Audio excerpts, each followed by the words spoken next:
ආයිබෝවන් දරුවනේ අද අපි පිල්ලම් වර්ග වලින් තවත් එක් පිල්ලමක් වන දීර්ඝ ඇද පිල්ල එහෙම නැත්නම් දික් ඇද පිල්ල දිගු ඇද පිල්ල දිග ඇදය කියන මෙන්න මේ පිල්ලම ගැන තමයි ඉගෙන ගන්න යන්නේ. මේකේ ශබ්දය අපිට මේන් දෙන ශබ්දය තමයි ඈ ශබ්දය. අපි මෙන්න මේක ලියන්නේ මේ විදිහට තමයි ලියන්නේ. බලමු අපි අකුරු වලට කොහොමද මෙය යෙදෙන්නේ කියලා. හරි?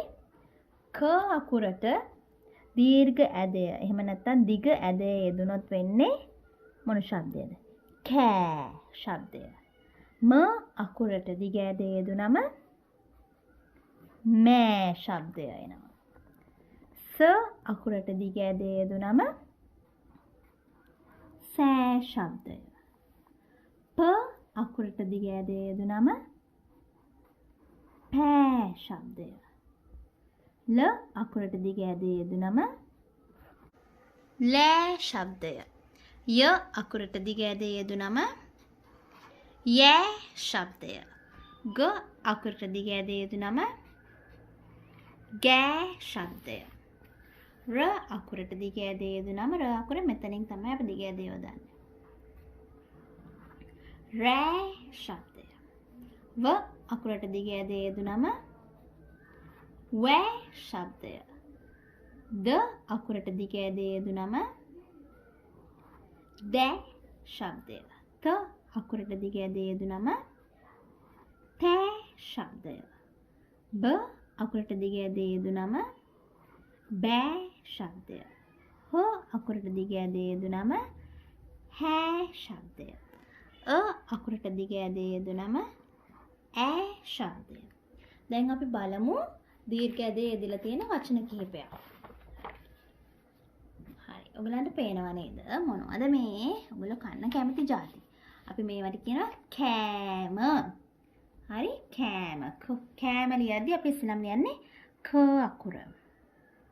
මතකනේ ක අකුර ලියන විදිය.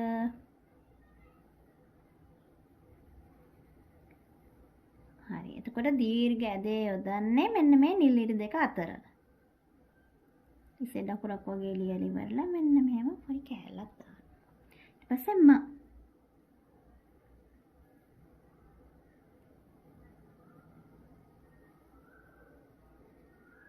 right. කෑම.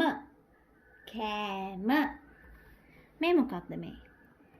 මේකට අපි කියන්නේ සෑය. පන්සලක් වගේ නේද පේන්නේ? අපි ඒකට සෑය කියලා කියනවා. පන්සලට කියන තවත් නමක්. ස අකුර ලිව්වා.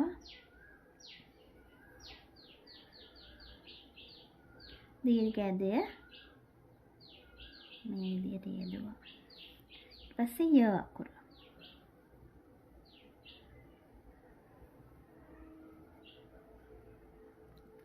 සෑය.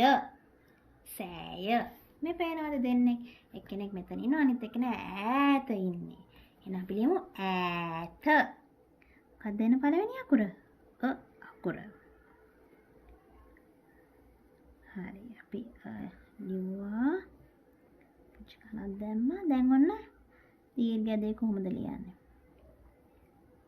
ඈත. ත අකුර ලිව්වා.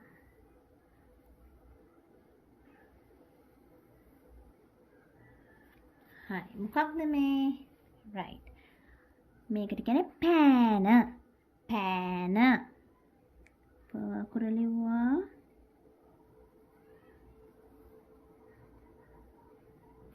දීර්ඝ ඇදේ යෙදුවා. පෑ න. න අකුර ලිව්වා. ලස්සනට අකුර ලියන්න. මොකක්ද මේ? ඔයගොල්ලෝ ඉස්කෝලේ අරන් ඉන්නේ බෑගය. හරි ලියමු බලන්න බ අකුර.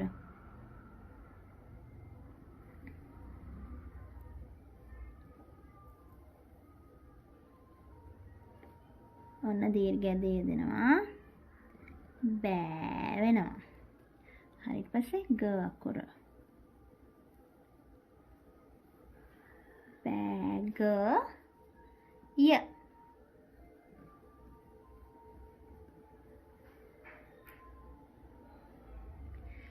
බෑගය. බෑගය.